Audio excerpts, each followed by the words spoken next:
咁就畫嗰時係要非常集中精神啦，然後你盡量唔好出到聲啦，要嘈到隻貓啦。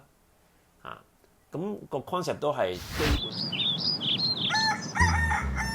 屯門畫室終於有網上課程啦，下面嘅資訊欄有連結，快啲加入成為 Patreon 會員啊！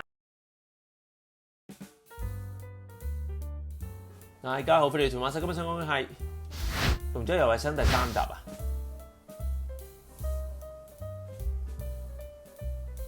好，我繼續龍仔油畫寫生啦。咁而家就瞓咗喺度，龍仔係咪？嗱，大家見到左下角嗰張圖咧，就係 account 有少少完成圖，因為咧我錄得太衰，嗰個光反得太緊要。大家見右面嗰個畫面就係啦，而左上角個畫面咧，你就見到我一路畫緊，然後龍仔咧瞓咗喺度，咁啊，大約有個 concept 就得啦。嗱，佢瞓咗好耐嘅，瞓咗差唔多半個鐘。咁樣咧，我首先咧就起咗個底先啦。大家見到嘛？嗱，佢起身頭，我哋唔好理佢住。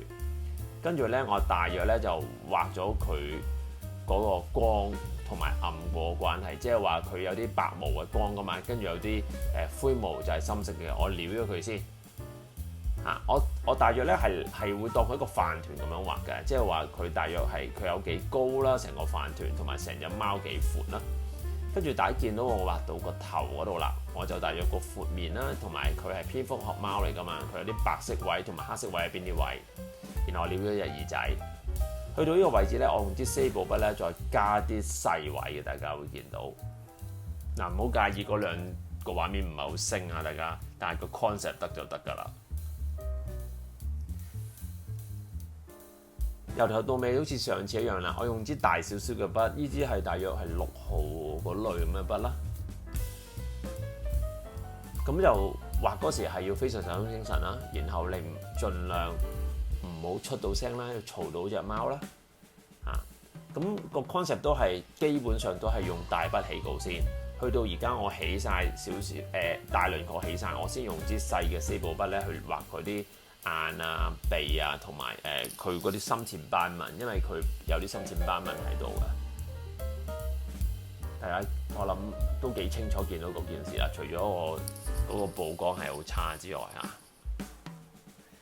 我想做呢啲龍仔嘅油畫記錄同大家 share， 一來我畫緊我拍埋啦，二來係想 share 翻嗰個畫速寫油畫嗰個方法，即係個次序希望大家可以做參考。基本上隻貓個外形我畫咗咧，而家喺度咧，我都係用啲細筆咧喺度翻 tune 緊佢一啲細位啦，譬如耳仔係乜嘢位啊，個背脊個花紋係點樣啊，諸如此類。咁樣如果冇呢個係第3集啦，冇睇過頭1、2集嘅朋友，我睇翻啦。呢個畫法係我用一張好大嘅油畫板啦，然後裏邊就開好多隻細嘅貓仔嘅位置啦，應該話佢擺唔同 pose 咧，我就去翻。譬如而家佢個頭喺左邊，我就整一張咁樣嘅頭喺左邊。如果佢一瞓醒咗，喐咗係轉第2個 pose，譬如個頭喺右面，我就畫翻喺頭嗰右面。所以而家大家見到嗰張畫我而家畫個完成程度係咁咧，或者嗰啲手手腳腳係咁位係咁嘅位置咧。往後日子如果佢再繼續擺翻呢個 pose 咧，我覺得嗰個好過呢個咧，我會改呢張嘅。咁我亦都畫咗嘅喺下幾次，大家可以睇到我點樣去因為嗰隻貓嘅 pose 變咗，然後我就將呢一個 version 再改善佢，再升華佢，應該咁樣講。咁就呢個係我哋成日以前做嘅練習嘅方法，但係我一路都冇機會記錄咗落嚟。咁啱啱龍仔又有新貓，咁係可以啦。嗱，去到而家我就用啲細筆咧，就慢慢做翻啲細位，大家見到係啦。咁亦都唔好意思，個曝光係非常差，因為我 iPhone 曝我唔知曝成咁。不過大家知個 concept 都得嚇，然後個完成圖就係左下角嗰個深淺，大家有個 concept 就得啦。好，今日係咁上下啦，希望大家繼續中意我呢個油畫嘅速寫，好嘛？有咩想講，請下邊留言，sorry，盡量回答。大家好，歡迎嚟做馬室。我想講嘅係1月份 Google Meet 油畫課程啊。咁承繼住上個月啦，1月份我繼續係有油畫課程嘅，咁就為期6堂時間嗰啲資料就喺呢度。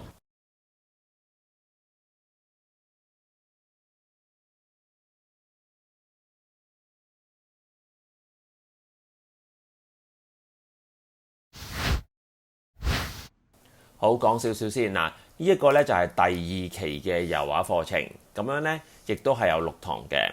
如果有上過上次油畫課程嘅，當然好 welcome 報呢一次啦。但係我都做咗少少改動。如果未上過我上次嘅油畫課程嘅朋友，又想學嘅話呢，都可以報呢個 course。我設計到呢，未接觸過呢嘅朋友都可以 catch up 翻嘅。不過呢，就要做多少少嘢啦。我上一次嘅第1堂呢，就係一個油畫工具介紹用法嘅堂嚟嘅。咁如果未上過上一次嘅朋友呢，你就想報呢一次呢，咁呢，你有2個選擇，你可以呢就直接照報6堂啦，或者係報7堂。7堂就係話有呢6堂再加上上一次嘅一個係錄像嘅課程，係講油畫工具技法，即係話自己睇1堂。我教點樣嘅工具係點樣用，有少少油畫技巧會講嘅嗰個半鐘頭嘅課程係錄像嚟嘅，然後再加上我哋 regular 嘅依6堂課程，就係一個實時嘅直播課程嚟嘅。咁大家可以聽下我第1堂個錄像課程講工具嘅內容係講乜先。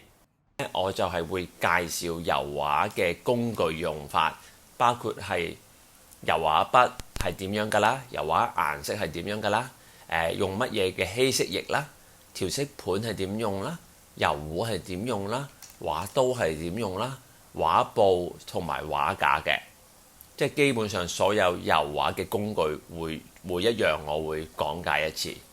我係會講一啲基本嘅油畫技法，譬如嗰個油畫布你要點樣處理打底啦，點樣攞顏色啦，點樣用一個最普通嘅平塗嘅方法啦，漸變啦、混合啦，油畫點樣修改啦，點樣令佢油畫變得鋭利，即係 sharp 啦，模糊啦，點樣溝開佢稀釋，同埋點樣畫完張畫啦，然後你點樣清潔你嘅油畫板。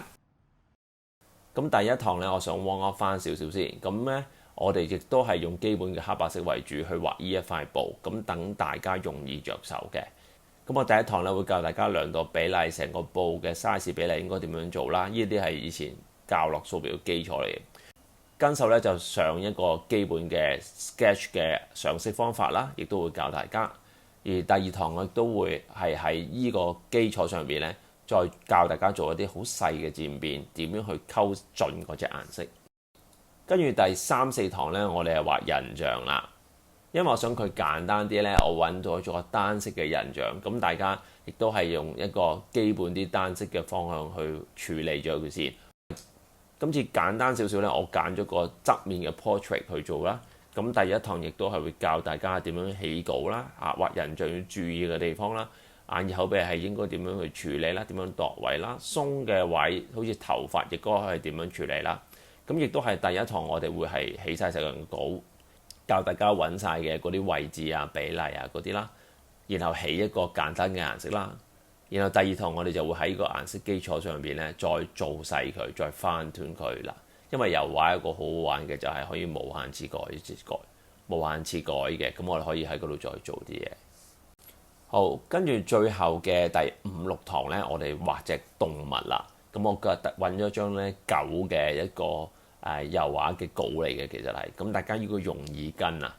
咁第1堂亦都係啦，究竟動物要注意係乜嘢咧？我哋首先唔好理佢毛髮嘅質感先，比例啊、手腳成隻係點樣做啦，同埋起一啲簡單顏色嘅基礎喺上邊。呢個係第1堂。第2堂嗰堂咧，我就會再處理多少少嗰個所謂毛髮嘅質感啦。同埋，如果我哋遇到一啲情況，佢同時間係有呢隻狗陪，基本上有2隻色噶嘛。咁究竟我同時間要點樣表達佢光暗同埋2隻毛髮嘅混合嘅變化呢？唔係一隻單純嘅啡狗啊嘛。咁我哋喺呢一堂裏邊，我哋會再深入啲咁去處理，同埋講多少少起 sketch 嘅方法啦。好，以上就係呢6堂課程嘅內容啦。報名嗰條 link 咧喺下邊㗎啦。如果咧有畫顏色咧就自己有啦，冇嘅話咧我哋有啲油畫套裝咧係可以提供俾大家嘅。咁你可以下邊有 link 咧可以買嘅。咁但係我預備嗰啲貨亦都好少嘅，咁你快啲同我哋聯絡啦。希望喺油畫班裏邊見到大家，拜拜。各位觀眾，一年一度嘅 Mini Pitty 聖誕大優惠開始啦！我哋由12月1號至到12月31號，所有貨品都係有9折嘅，記得輸入我哋嘅折扣密碼Beta2023 Beta2023，快啲去 minipitty.com 購買你哋心愛嘅歐美畫材啦！感謝大家收看，記得 like share 條片 subscribe channel。逢星期2、6晚有新片，星期4 9點半到10點鐘直播，記得 follow Facebook 同 IG 有教嘅畫班去全本書.com 畫材店 minipitty.com，拜拜。